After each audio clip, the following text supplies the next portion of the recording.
I got the bloodlust. Me too. I want to kill. Let's kill.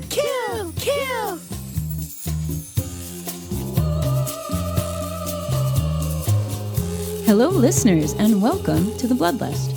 This is your go-to podcast for classy broads and occasional special guests talking horror. This is episode 228 of the program. Tonight, we're going to be talking about Skinamarink, the lo-fi kind of divisive horror movie from Kyle Edward Ball. My name's Amy. I'm your fearless leader. I am joined tonight by a very special guest. I know you Bloodlust listeners will help me to welcome him onto the program. Mr. Soren Narnia of Knife Point Horror. Hello. Hello, Amy. How are you doing? I'm doing fantastic. I'm so pleased to have you back on the show. We had you on for a little gem called 47 Meters Down. I was going to say, we are right around the 6th anniversary of the infamous 47 Meters Down episode where you sent me alone into a theater to watch that movie. And I was thinking that, are you familiar with the Up series of documentaries? Yeah. I think you and I, every 6 years of our lives, should watch 47 Meters Down again and re-review it. And we just do that every 6 years until we hit like our 90s. And I think that would be like an award-winning podcast series. I think this is maybe the best idea you've ever had. And I've had a lot of really great podcast ideas, as you know. I never got you to commit to the one where we do a deep psychological dive into every Love Boat episode. You played coy with that. I couldn't get you to sign a contract. I mean, never say never. I'm still holding out hope because that one's the best I got. So. And it would have the best theme song. Oh yeah, we could go to town on the theme song. Mm-hmm. Yeah. Would we even change the theme song? No. No, we wouldn't. It doesn't need changing. We'd get sued maybe, but I think we should keep it. Well, yeah, I'm used to that. So. I love that idea. I feel like, as we grow and change, great art also will grow and change. And were you planning on growing and changing? I wasn't. Yeah, I wasn't going to do that. I was just going to get older. Well, I'm sure we'll get more bitter. Yeah, I think we would see 47 meters below or down, or now I even forget what it was called. I think we'll see it differently as we get older. I think it'll be fascinating. I'm in for this idea. Listeners, if you are up for this and think it's a good idea, send cash and maybe it'll happen. All right. I don't think Mandy Moore's oeuvre is celebrated enough, so I feel like we'd be doing the world a service. I think we would. And anytime we can mention the word oeuvre at all, in fact, we're doing the world a service. It sure makes me feel good. Yes. And smart. So, as you know, as a listener of this podcast, we typically do roundtable questions at the beginning, and I sprang a real good one on you this time. In fact, I needed to give you a couple minutes to prepare because I know it's a shit question. But I feel that our listeners would want to know this from you, Mr. Soren Narnia. What is your favorite horror movie of the past 5 years? If you want, I'll go first. I want you to go first because it could be just a little extra time. That's right. And like I explained to you before we started recording, for me, this is very easy because I obsessively document all of the movies that I see on Letterboxd and rate and review them on there. And so I was just able to do a little search and a little filter. And easy peasy, I figured out that there are 2 movies that I rated perfect, as in 5 stars out of 5, in the past 5 years that are horror. And I would, if made to choose between the 2, which I'm making myself do, I'm going to pick Saint Maud as my favorite horror movie of the past 5 years. Okay. It's a pretty good choice. Still disturbed by that final shot. I know. I love it. I think I've seen that movie 3 times now, and I feel like I notice new things every time I watch it. Yeah, I do want to watch that again. My other one was Watcher, which I loved. Have you seen that one? I have not. I think I know the one you're talking about. Pretty sure, fairly recent. recent. With Micah Monroe, where she's in, where is she? Prague, maybe? I know. Budapest. I don't know. Well, it's real good, and you should watch it. Well, I certainly will. And because you got to kind of cheat a little bit and mention 2 movies, I think I'll do the same. Please, be my guest. And apologies, you and I got into a big fight before we started recording. Everyone should know about how tough a question that is, because I know I'm going to forget something completely that I saw in the last 5 years. And disappoint everyone. Yeah, and it's not even, and we're kind of leaving out the main topic of tonight's discussion, which, it might even be Skinamarink, but I want to talk. I really like this movie. It's called The Bloodhound, and I know you liked it, right? I did. I liked it a lot. Very, very lo-fi adaptation called House of Usher. Shot on one location. Very, very small independent film, but it was just very, very creative. Had a great mood, and I've watched it a couple of times. I really like that one. But I'm going to make a weird, controversial choice because it's just barely a horror movie. Oh, it's just barely. In fact, they wanted to sell it as one, and I don't think it worked. So this movie is called The Eternal Daughter. Oh, we were just talking about this. Yeah, I think the director's, I think it's Joanna Hogg, is that her name? That's right. Yeah, who did The Souvenir. Mm-hmm. Oh, I love her vibe, and of course, Tilda Swinton is just, what more needs to be said. But it's one of these really subtle, kind of throwback movies that I kind of like. You can get into endless debates whether it's a horror movie or not. It has just enough of the elements of such a thing to qualify, but it's just really cool. It's so under the radar. I really like its vibe. So I'm gonna say The Eternal Daughter, even though I know as soon as we hang up here, I'm going to completely remember something that I forgot. So I'm sure. But, those are good choices. I mean, I really enjoyed The Bloodhound very much. And as much as I didn't like The Souvenir, I am intrigued by the idea of The Eternal Daughter. Yeah, it's interesting. It's, nothing spectacular, nothing over the top, and I don't know if there's a single moment you could say, this is a horror movie, but I'm going to call it. I think a lot of my favorite horror movies can be described that way. So I'm okay with it. And listeners, you better be okay with it too. So that's been our roundtable. I would love to hear my listeners' favorite horror movies of the past 5 years. Some other ones that I really loved were In Fabric, the Peter Strickland movie about the cursed dress. That was really great. It has a great score. I listen to it all the time.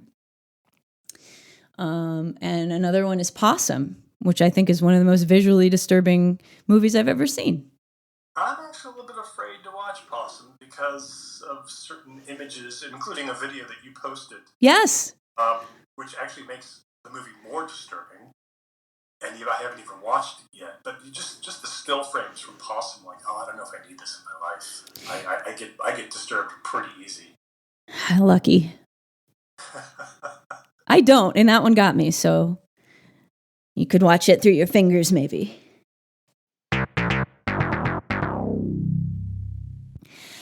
So I guess we're ready to talk about Skinamarink.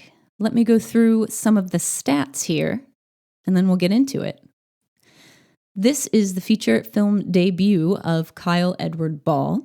He used to make YouTube videos that were based on people's comments about nightmares they had. They were called, I think, bite-sized nightmares. He would film people's retellings of their nightmares. And I guess Skinamarink was kind of ended up being an amalgamation of a bunch of different nightmares that people have had and the imagery from those, combined with kind of his remembrance of a nightmare that he used to have when he was a kid.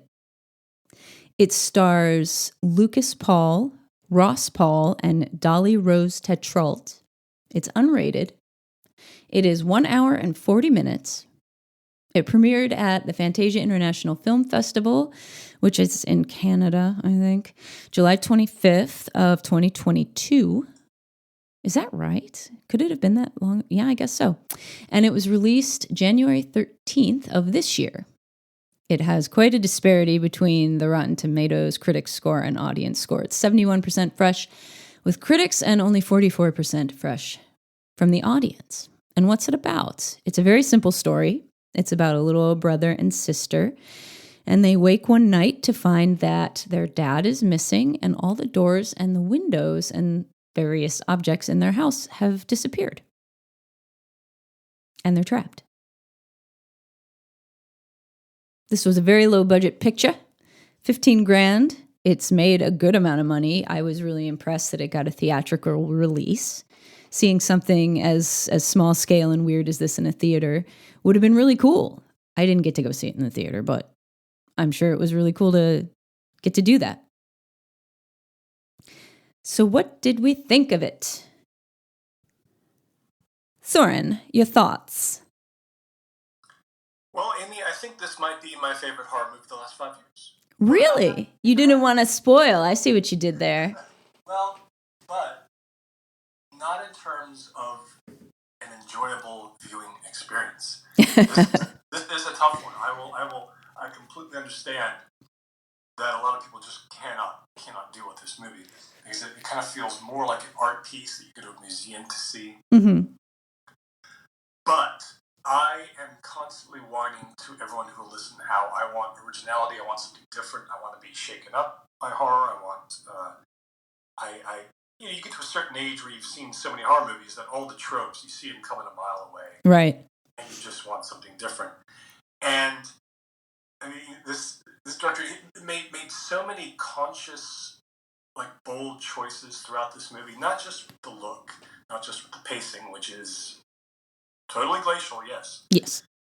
But little things, the way the dialogue is presented, sometimes text on the screen, sometimes you hear it, sometimes it's cut off, sometimes it's almost always weirdly distorted. Yeah, sometimes it's not subtitled and you can't tell what the hell they said. Yeah, sometimes it's so faint, it's like, was I even supposed to hear that? Right. The choice to show the kids just from the waist down and not show their faces at all. Just constant, clever things. Just someone really hitting the gas pedal hard on, look, I'm going to do things differently.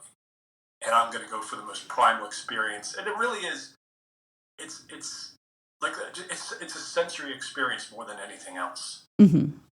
And it's one of the very few movies that I'm glad I saw in the theater. Usually I'm not a big believer in, you got to see this in the theater. I'm like, this it's almost like an amusement, a very slow, quiet amusement park ride. Yeah. Really, I think did work best in the theater. Although I did find that if you turn the lights out and let it go, if you're home alone, it does work. But just in terms of scraping that raw nerve of pure, what primal terror feels like. Just the darkness, flickering TV screen, silence, confusion, murkiness. I think it did it. So, although I am not entertained by this movie, and my mind wandered. Oh yeah, your mind wanders. You cannot help it. Yeah, but so just in those terms, I really think it's something kind of pretty special. I think the lighting was really great. The fact that he mostly lit it with TV lighting, I thought that was great because how much of your childhood is lit like that, especially nighttime. Even now, how much of your life is lit like that at night? What I liked about it was how it recreates the boringness of being a little kid, the way that it's filmed. I think about laying around my house when I was little, just staring at weird angles of the ceiling and stuff because there just wasn't anything to do, And I think it captures that really well. And I think that it also uses those kind of tricks to capture the helplessness and the claustrophobia and the being trapped that the kids are experiencing.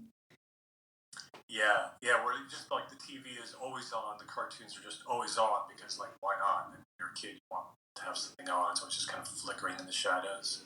I thought it was interesting that this it kind of captured very well how children perceive scary things. It's not always screaming and running, but it's this innocent. They're so innocent they don't understand how terrifying this thing is around them. Right. There's an innocent curiosity sometimes. What is that?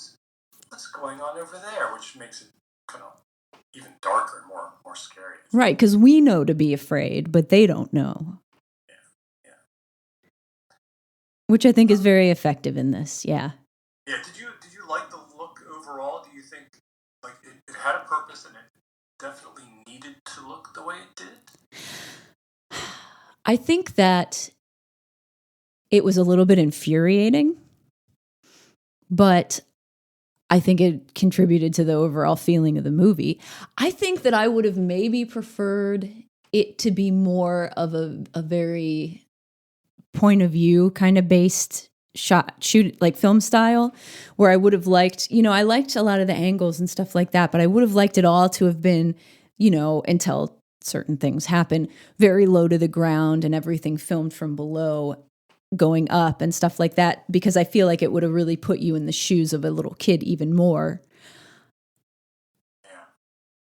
So I don't know. I liked how, I think it all contributes to the way that it makes you feel. Yeah. But it drove me crazy. Do you think it needed to be an hour and 40 minutes? No! Yeah, and I think that's what people... It's amazing they gave this a theatrical release. That really was a gutsy call, because 10 minutes into this movie, if you're not in the theater with the right kind of crowd, they're just dying. Oh yeah, it's going to be a slog for people. I feel like the average moviegoer, that's the thing. Like I'm really pleased that a indie horror release can get released in theaters, and I think that's really great, and I think it's really promising for other filmmakers, but I just can't imagine being a normal person and buying a ticket to this sight unseen and not knowing anything and going in and sitting through it. I just don't think, I feel like there should be some kind of disclaimer, like, if you don't like this in the first 5 minutes, you are not going to like this. Right. Yeah. And in the movie theater, seeing a movie in the theater it's such a one-of-a-kind experience, because sometimes time and space really distorts.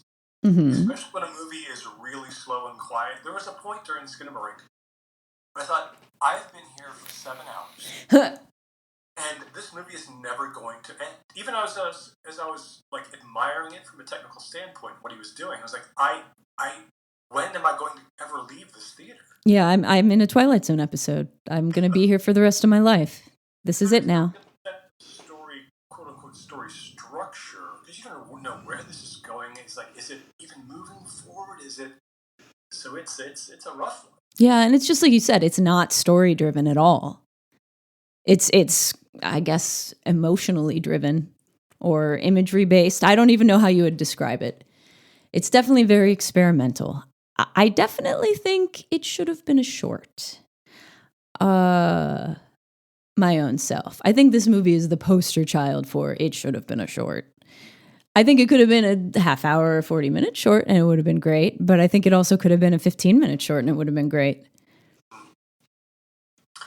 Yeah, I think that I personally want that heavy sense of having gone through this with these kids, gone through this night, and I think that the feature length does that. Well, by the time I got to the end, and that last shot, which I really think is great, because it just distills the very essence of screen terror. Mm-hmm. That shot, that to me is fear on a movie screen.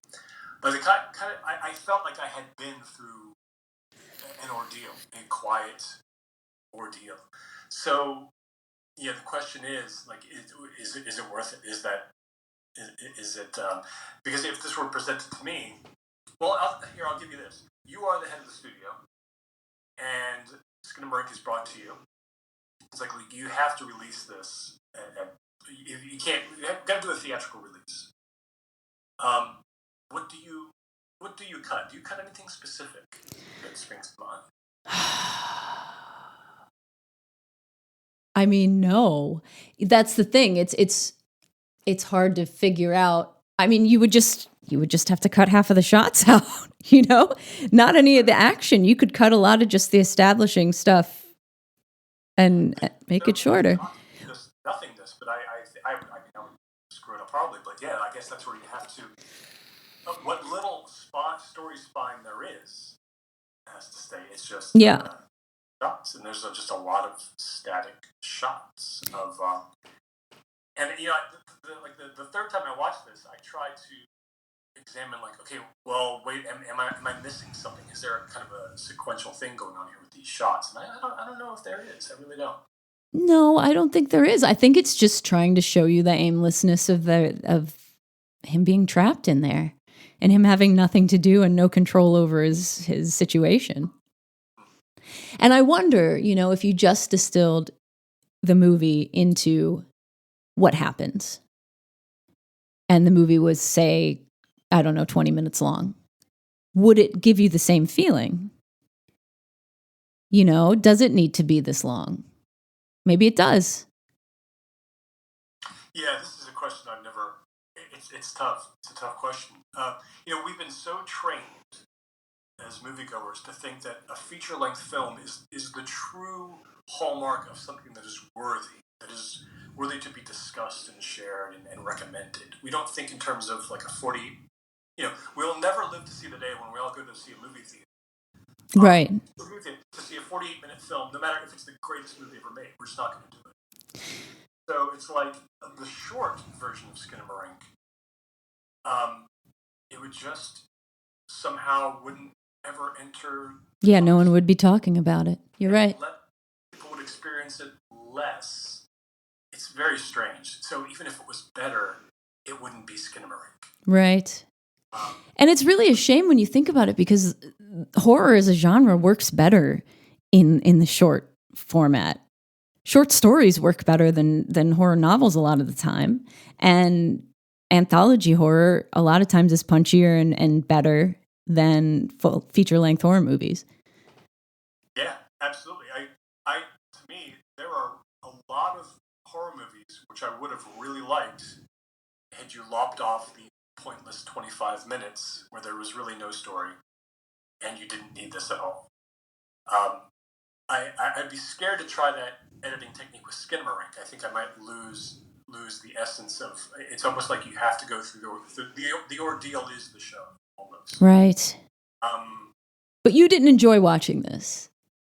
I can't say.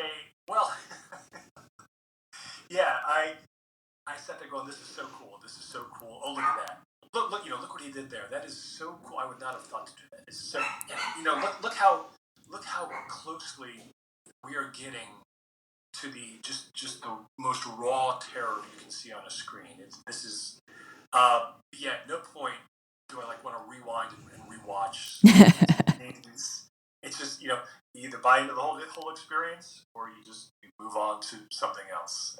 That's why I still feel about it. But I guarantee you, I'm probably going to put it on just for giggles every couple of years, just because I think I wish people would go to this length. Here's I'm gonna try something here. And make it completely subjective like this is, which is what another thing that makes it really cool is how it's just a subjectively the experience is so subjective to the kid, and it makes it's not a, I don't know how to put it. It's not a general kind of fear. It's more of a very specific to this situation and to this child, I guess. Did you read it as a very straightforward, this house is torturing this child, or did you take it as something else? Or do you think it matters? Oh, it never occurred to me to take it as something else. Yeah, I just thought it was just the most elemental, something absolutely terrible has entered this house. And you are not told why. Obviously it ain't going away. And I just chose to let that roll over me, that really essential simplicity. I never really, if there's a deeper thing going on in there, it was, I missed it. But then I always do. But see, Bo was afraid. You and I could talk about that sometime. But I think you got more out of that than I did. But, right. Speaking of feeling like I'm going to be in this theater for the rest of my life, I definitely had that feeling watching that. Hearing you talk about it, I actually filled in gaps that I had missed. But I don't know about Skinamarink. I don't know. Maybe we did miss something. Is it about the helplessness of a kid when bad adult things are happening in a house and they don't have any control over it and they don't understand what's going on and they just feel alone and trapped and like they're being punished? I wondered about that because of just I think I read that there's something like 500 words of dialogue in the whole movie, but there is a little brief exchange where, dad's there, but mom's gone and the sister doesn't want to talk about it. So and dad is just in his room all the time, maybe sitting in the bed, not doing anything, and the kids are trapped there. I don't know. I thought that might be a way to take this too. But listening to the director talk, it sounds more like, this is just a nightmare that a lot of people have about, where are my parents? Why can't I leave? I could see that. Yeah, I could be argued into thinking that something was going on there. I hate to see parents just thrown under the bus. Parenting is hard. Sure. These poor parents. I mean, the kid gets hurt, but it wasn't a big deal. When you have that little dialogue, it definitely could be open to interpretation. But I secretly hope that there is nothing more there. Like, this is an experiment in minimalist fear. That's what I think I'll always respect it most as. Did you find the look of it and the sound design and stuff, did you find that dreamlike? I found it to be it made me feel like I was in a dream a little bit. No, not so much dreamlike. This is what I always thought horror should be. I thought horror should look really ugly and bad and grim and grainy. I don't know if that's just like nostalgia because those are the movies I liked as a kid. Yeah. It made me feel just kind of lost and isolated. Something about that grain and that distorted audio, which is so beautifully distorted. It wasn't dreamlike so much as like a movie like Mother. I remember seeing that in the theater, and not the Albert Brooks. No, right. But it was like, this is as close as I've ever been to being caught in a nightmare and not being able to escape. Yeah. And I don't think it was so much the look as everything else. The logic, the dream logic of the way that people are behaving and stuff. Right. And just the franticness of it, yeah. Exactly. So I think the look here, it was not so much that I felt like I was in a dream, but I felt like it was 2:15 in the morning and the doors were gone and I was just in a really dark room. And a lot of movies can't really put you where they want to put you. I think this did, for better, right, for better or for worse. Yeah, it put me, I felt like I was in that house. What did you think? Okay, so there's been a big resurgence of the whole retro, it's 1983, it's 1974. Mm-hmm. And here in this movie we have the credits up front, silent. So do you think this is just kind of an empty trend that's going to pass because it's just pure nostalgia, or is there something that just works about it? Like, why was the movie set in, I believe it was 1995? Why was it important to have that on the screen? What do you think? In this case, I think it's probably when the filmmaker was a little kid. Yeah. But I think that it lends itself more. Anything before now lends itself more to horror because it wasn't as easy to know things.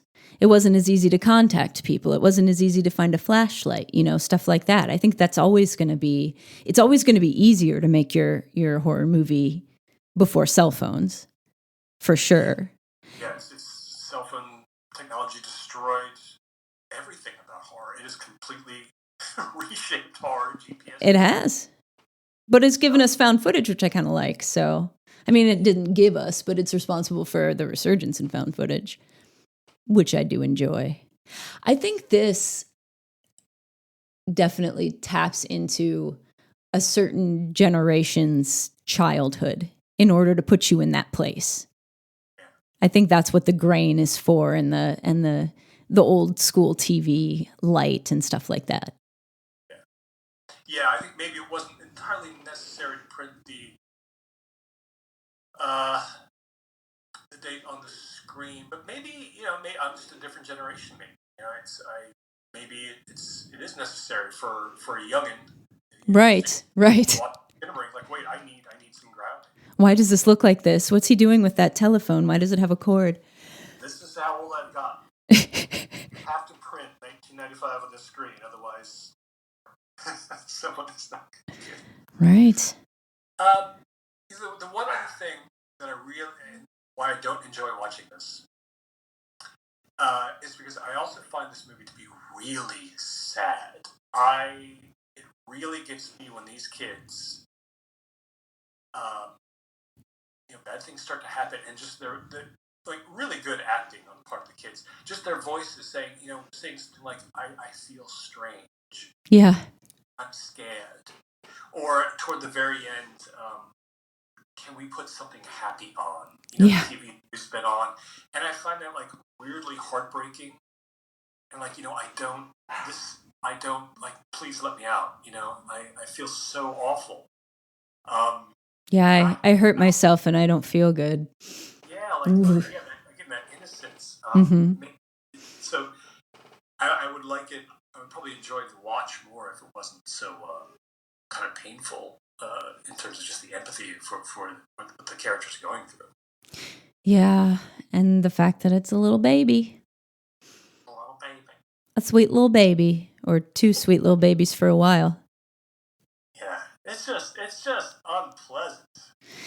It is unpleasant. I wish that it would have made me feel as scared as it made you feel. I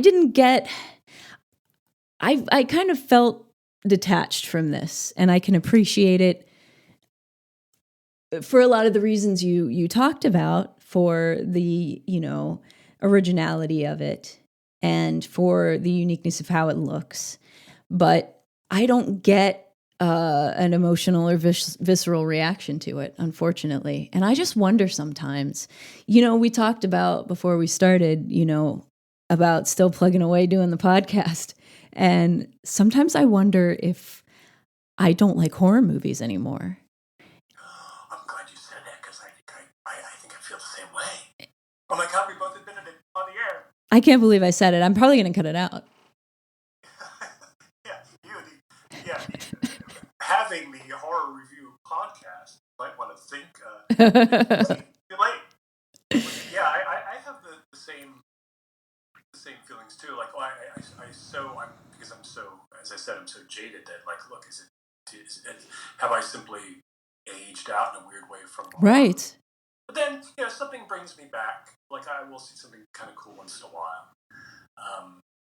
But I think you're right. Like, I would not describe this as a scary movie.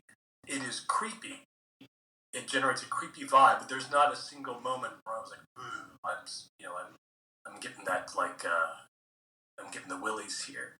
It was more of like a visual admiration for how certain shots are depicted. I never got to say like, like that moment in Paranormal Activity where you see the digit counters going forward and you realize that the woman's been standing by the side of the bed for 8 hours. Yeah. It's like really like, I just really got a shiver. Yeah. I can't think that this movie really has that.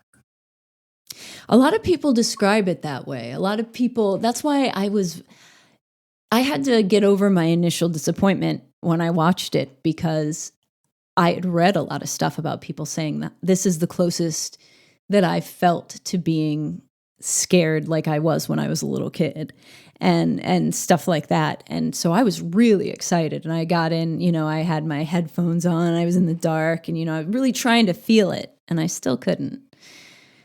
And I think it's a combo for me of maybe just I'm too jaded, and I think also I've seen too many things that are like everything else, and I just can't find something that shakes up the formula for me.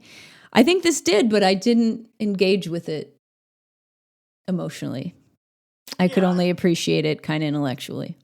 The movie's it's going for a sense of dread, and does that, but that doesn't necessarily make it entertaining. No. I love the concept of dread, but when it gets right down to it, do I want to watch Skinamarink or sit down and watch like Scanners or something? Yeah. Where I'm genuinely entertained, or even like the Blair Witch Project or something like that. It's just it's in its own category, and it's tough. It's one of those movies that I would only recommend very cautiously. I was going to ask you about that. First of all, who do you think you could recommend this to? And secondly, can you think of other movies that you would put into a category with this? Yeah, I was just talking the other day about, it's not a horror movie, but like the movies of, say, Andrei Tarkovsky, like Stalker. Yeah, okay.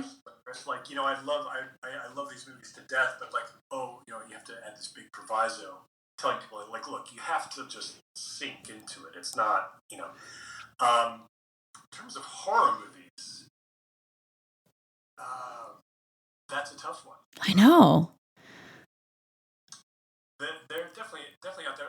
Even something like The Bloodhound, with its like really almost oppressive quiet, and it's like brevity. It's almost like here's just a little. It's like a little like a Ritz cracker of a horror movie. Right. Actually, that's one that I thought of when I was trying, because on this show we try to, if we can't recommend this, and I don't think I can recommend this to people, I can't think of too many people I could recommend this to. So we like to try and recommend something instead that's sort of in the same vein, and that's difficult for this. What else? The Panos Cosmatos movies like Mandy or Beyond the Black Rainbow. Maybe Beyond the Black Rainbow. Mandy's awfully entertaining to be put in the same category as this. Mandy is more mainstreamish entertaining, even though it's got some amazing like indie vibe stuff going on. But Beyond the Black Rainbow is really tough to recommend because it's a very slow paced. That's a good comparison. See it. Yes. Or even you and I were talking about like the remake of Suspiria. Mm-hmm. Like I really think it's a very, very cool, interesting, offbeat, mature approach to horror. Mm-hmm. But it's like recommending a foreign film to someone. You have to make sure that they're the right kind of person who digs that kind of vibe. Yeah, and Suspiria especially is tough because it's basically, it's an artsy movie, but it's gross as hell. It's got a lot of really nasty shit in it. So it's a hard one it's hard to recommend it to horror fans because maybe it's a little too artsy for them, and it's hard to recommend to artsy-fartsy people because it's too gross. Or the movie that you clued me into, Possession, Isabella Gianni and Sam Neill, which is so whack. It's so fucking weird. I would never recommend it. I just say, look, if you want to see, and then I just stop there. And I say, well, you know what? Never. This movie. Yeah.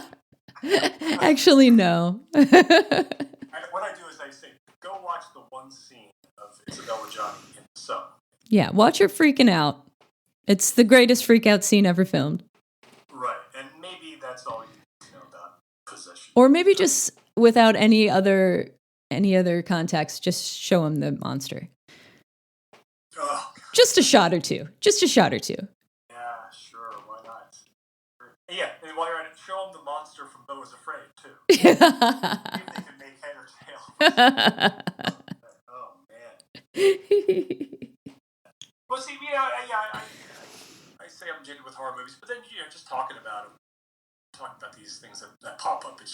it's fun. It makes you think, oh, okay, there's always hope. There's always hope. You're right.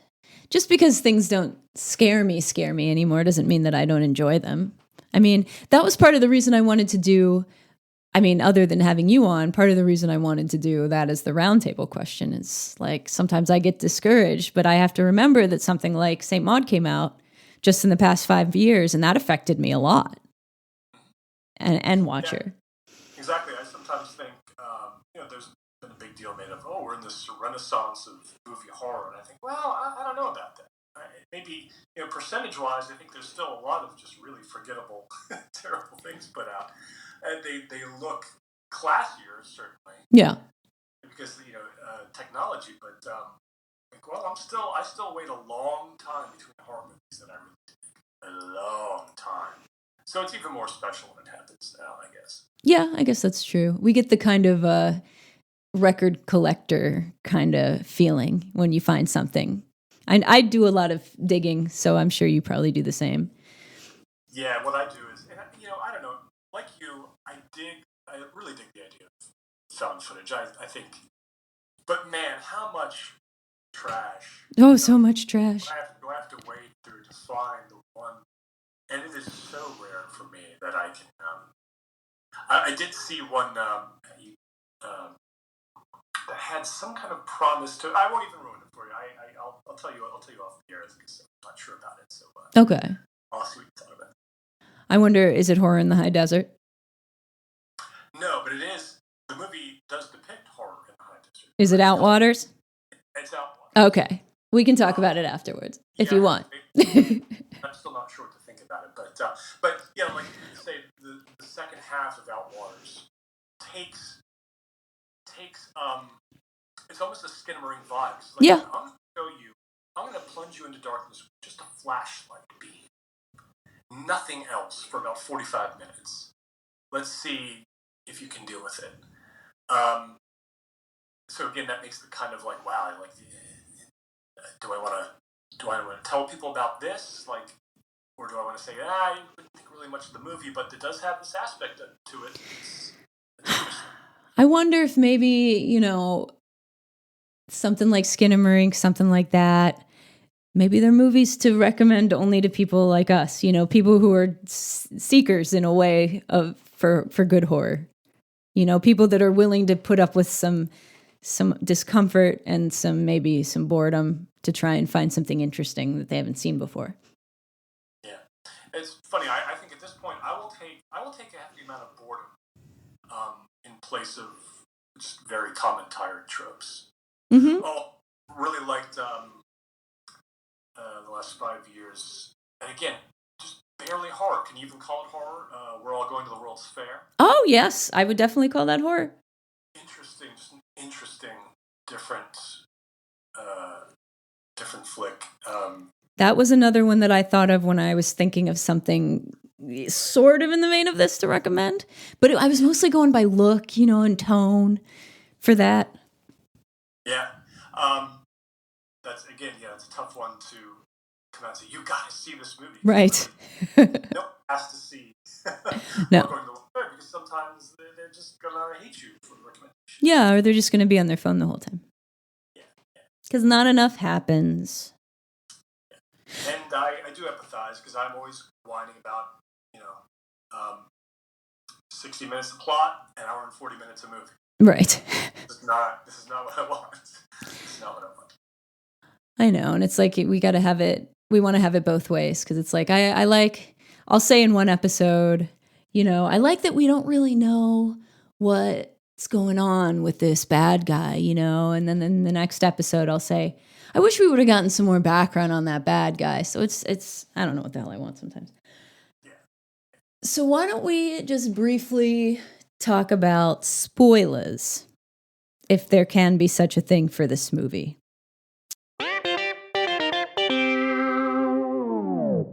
I guess we kind of already talked about how sad it is. In the end, really nothing is resolved. The kid is just trapped there for, what was it, like 570 days or something? Oh, yeah, I forgot about the mic. Yeah, I forgot. When that revelation first happened in the movie, I thought, well, this is the last scene coming up because we just had this revelation that leapt forward, and then it just kept going. Right. Yeah, you're right. Sometimes I forget about that. Right.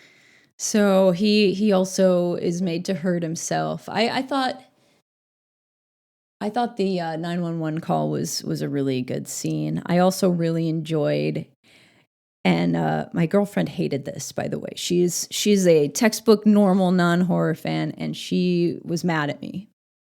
I warned her too. I was like, no, you're not going to like this. You're going to hate this. You should not watch this. But she wanted to watch it because she knew I was doing an episode on it. And yep, she hated it. Still a little mad at me about it. Yeah. And I think that's probably going to be a pretty common reaction. But she did enjoy, I like the use of the old cartoons in this a lot. And I'm always happy when people are using public domain shit because I do the same thing. And I like the loop. The loop. That was what I was going to say. That was the scene that she liked in this. That was, I think, the only scene that she liked in it. It's just somehow just awful that it's in this loop. Yeah. It's not really scary. It's just like, oh God. Yeah. And it's a really good way to distill the whole movie just into that one little whoop. Yeah. I really liked that. If you wanted to sort of encapsulate it for the trailer or something, you could just use that. Although the trailer is just in this house. That's all it is. The trailer got me hard. Oh yeah. It's a great trailer. I was actually not really crazy about the depiction of the voice of Monsieur or Madame Skinamarink. I didn't think it was really necessary. You didn't like the distortion? Well, it came to me. It came off as a very, this is what an evil. This is what a monster sounds like. Yeah. Yeah, it's like I don't know if it was really necessary to hear this thing. I did love how the title kind of works in, yet it doesn't work in at the same time. Because we never really get an answer to that final question, but we know, as the movie-going public, we know what its name is. Yeah. I really, really like that. I guess he purposely misspelled it. Not that Skinamarink has like a proper spelling as such, but the one from like Sharon, Lois, and Bram was with 2 N's, and he misspelled it because he didn't want kids to accidentally find this, which I thought was kind of sweet. Well, that's just sensitive as hell. Yeah. I liked that. Yeah, no kid's going to make it through the first 5 seconds. I guess that's true.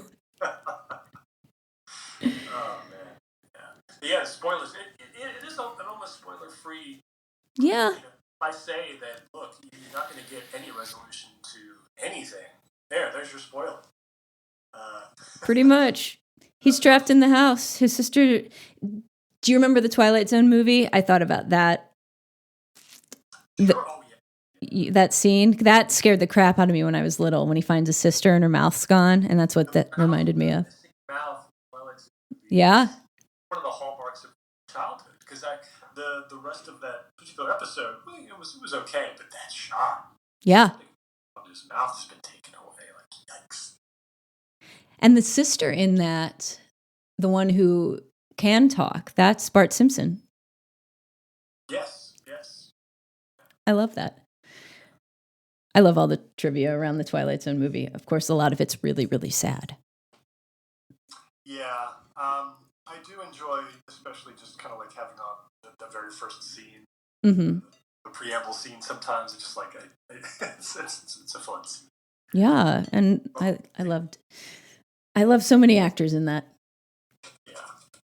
Speaking of Albert Brooks from the last episode, or the one before, I don't remember how many episodes has it been. I don't know. It's been like 230 episodes, guys. Give me a break. You know what I didn't do? I didn't think about what our next movie is going to be for the show. So I'm going to have to announce it after this. Whoops. It's a little excitement for the listeners. It'll be up in the air. I'll try and put it on the socials, though, before, so you have a chance to watch it. But I'm sure it'll be something awesome, but not as awesome as this. Do you want to rate this out of 5? It can be enjoyment. It can be your level of how you think it is as a film, or just pure subjective, whatever you want. Well, let's go ahead for public records Yeah. purposes. Let's give it a 4, and then with the knowledge that I, in my heart, want to give it a 5, but and I secretly have. When I have given it a 5, but for everyone else outside of me, I'll give it a 4. I understand how that is. I'm gonna give it a 2.5. Knowing in my heart that I probably want to give it a 2, but I'm not going to. Do you think you'll ever, let's say 5 years have gone by. Will I watch it again? Yes. I would watch it again to see if it would affect me more. Yeah. I've become more sensitive about certain things in movies. So maybe it'll be a thing where I come around, you know, maybe little kids being in peril will be more important to me then. Who knows? You know, I never asked you this. Are you one of these people who, because this is totally me. Like, there's a certain kind of movie that you just like to have on in the background as you yeah. Yeah, and I didn't think this was that kind of movie, but I found that it almost kind of is. I tried it. As like, you know, as I'm going about my business here, yeah. Let me put Skinamarink on, not really paying attention to it, and it, you know, it had the elements of that just around the edges. So maybe, you know, and a movie like that has extra value. Yes, it does, because you can play it at parties, or you can play it before you go to bed. I watch Peter Strickland movies before I go to bed, so like Berberian Sound Studio and In Fabric and what else? Duke of Burgundy. I like to watch those before bed because I like the music so much. But I bet you this would be a good before bed movie too.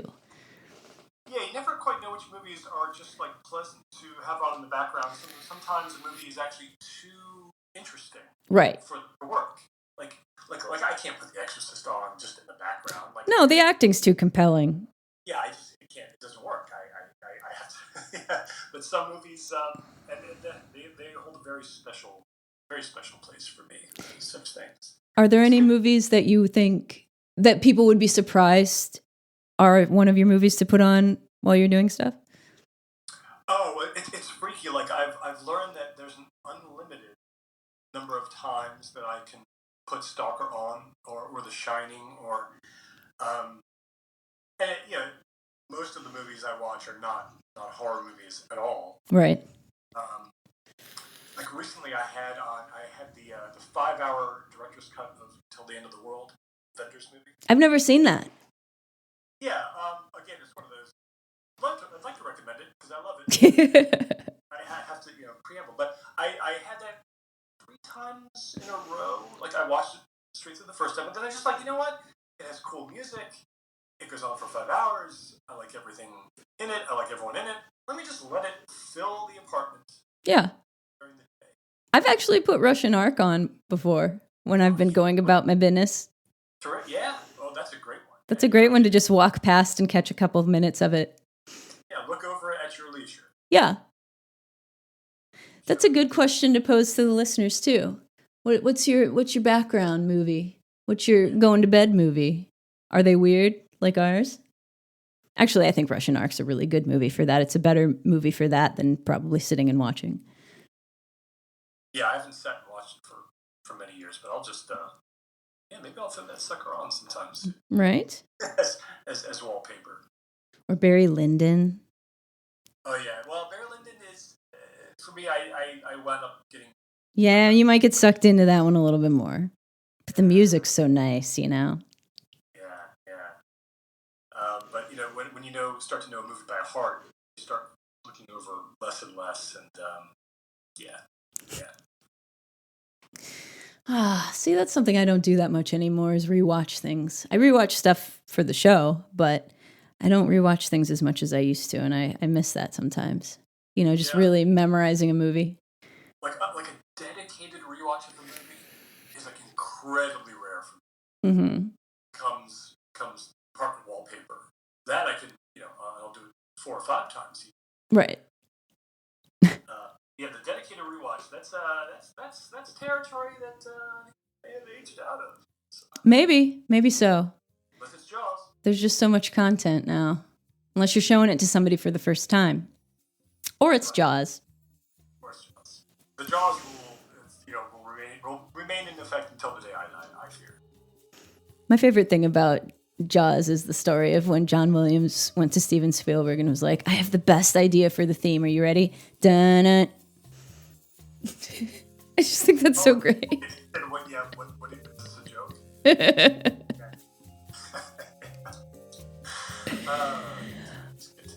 Well, I think that wraps up what we think about Skinamarink. What do you think? I think we've said everything that has ever been said and needs to be said. Good. Listeners, I would love to hear what you think about Skinamarink. If you couldn't get through it, if you think it was the scariest thing you've ever seen, I want to hear it. Let us know. Jamie will be back next week, don't worry. Or next time, sorry. And Soren, thank you so much for doing this. I'm sorry it's been 6 years since we've had you on. I promise it'll be sooner next time. And we'll do our 47 meters down. We should probably do it every 7 years, I feel. Just in keeping with the documentary, the 7-Up. All right, so that means we have 12 more months to put off watching. Yeah, and I'm going to cherish each one of those months. Well, it's not that bad, damn it. Oh, it wasn't the worst. I've watched worse things for this program. I've definitely watched worse things for the program. And worse ocean movies for the program. The Meg was a hot pile of garbage. That's a tough go. I'll always remember 47 meters down because it was the day I sold my car to CarMax. Oh. And took the screwing of all time. And also the fact that no one wanted to go see it with me, so I sat there and I was entirely alone in the theater except for one other person. You should have just gone and sat next to them. Beautiful Saturday afternoon. I'm like, this is my life. It has improved since then. Really. It's been all downhill from there. Well, maybe it'll all go up after this. It's a bookend. I think you're right. Well, listeners, thank you for listening. Thank you again, Soren. It has been an absolute pleasure. Love it. And until next time, guys, I've been Amy. Thank you and have a good night. Bye-bye. Bye.